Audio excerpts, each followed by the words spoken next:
나는 오늘도 세상 돌아가는 꼴을 보면서 참 씁쓸하다는 생각을 한다. 결혼한 남자들이 아내의 더러운 과거를 애써 덮어두고 살아가는 모습을 보면 더욱 그렇다. 사랑이라는 이름으로 포장하고 있지만 결국은 스스로를 속이며 사는 것이다. 많은 남자들이 아내가 과거에 얼마나 많은 남자와 관계를 했는지는 이미 알고 있다. 하지만 그것을 외면하고 평온한 척 살아간다. 그것은 진짜 평온이 아니라 자기 최면이라고 본다. 사람들은 종종 말한다. 과거는 과거일 뿐이라고. 그러나 그 과거가 남긴 흔적은 결코 사라지지 않는다. 몸에 새겨진 기억도 사라지지 않고 관계의 방식도 변하지 않는다. 나는 그것을 본능적인 차원이라고 생각한다. 수컷과 암컷이라는 존재의 관계는 정치 논리나 도덕 논리로 휘어잡을 수 없다. 결국 생물학적 진실 앞에서는 누구도 자유롭지 않다. 얼룩말의 새끼를 한 번이라도 임신했던 말은 계속하여 그 다음 출산에서 줄무늬가 있는 말이 나온다는 사실은 이제 상식이다. 아이를 지우는 과정에서 여자들의 자궁에 전 남친이 유전적으로 각인되어 있는 사실도 이미 우리는 알고 있다. 그런데 남자들은 그 진실을 모른 척한다. 아내와 아이를 얻었다는 작은 안정감 하나에 안주하면서 말이다.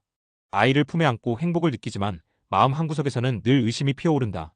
내가 과연 최종 승리자인가 하는 질문 말이다.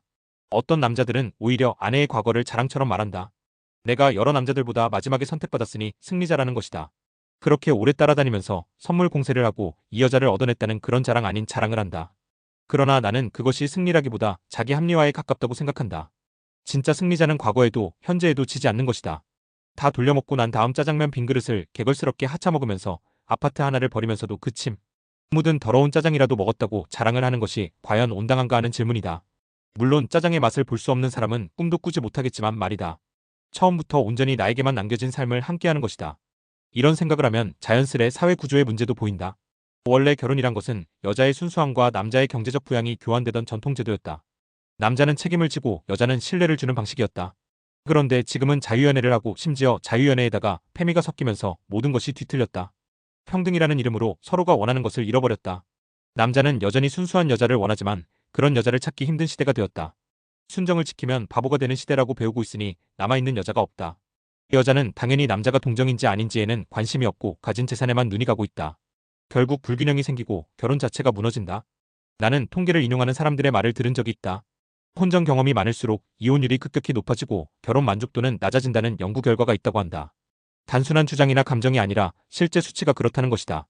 여자는 남자를 많이 겪을수록 이혼이 마려워지고 남자를 비교하고 지금 상대에게 만족하거나 집중하기가 힘들어진다는 것이다. 그러니 지금 현실에서 남자들이 불안감을 느끼는 건 결코 헛된 감정이 아니다.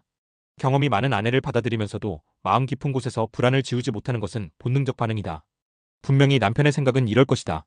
이 여자는 나 말고도 이전에 많은 남자를 만났고 나에게서 채우지 못한 것을 밖에서 채우고 있을 수도 있다.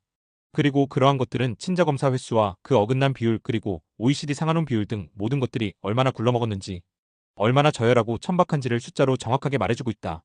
결국 문제는 이런 현실 속에서 남자들이 선택을 회피한다는 것이다. 차라리 과거를 받아들일 수 있다면 당당히 받아들이면 된다. 받아들일 수 없다면 스스로 거부하면 된다. 그러나 많은 남편들은 그저 덮어두고 살 뿐이다. 지금 커뮤니티에서 대두되는 것은 그러한 과거를 끄집어내어 돌이켜 나가는 과정에서 현재의 영포티들은 심장이 찢기는 기분일 것이다. 진실을 외면하고 거짓된 평온 속에서 결혼을 미리 했고 전남친의 감염된 자식을 낳으며 30만 원 용돈으로 버티면서 인생 선배 노릇을 하며 자존심 하나에 목매는 것은 결국 스스로를 갉아먹는 일이다. 남자들이여 눈을 떠라. 현실을 직시하라. 진실 앞에서 도망치지 말라. 아내의 과거를 받아들일 수 없다면 스스로 새로운 길을 찾아야 한다. 국제결혼이 그 방향일 수도 있다. 받아들일 수 있다면 남의 눈치 보지 말고 당당히 살아라. 그 모든 과거의 추악함을 끌어안아라.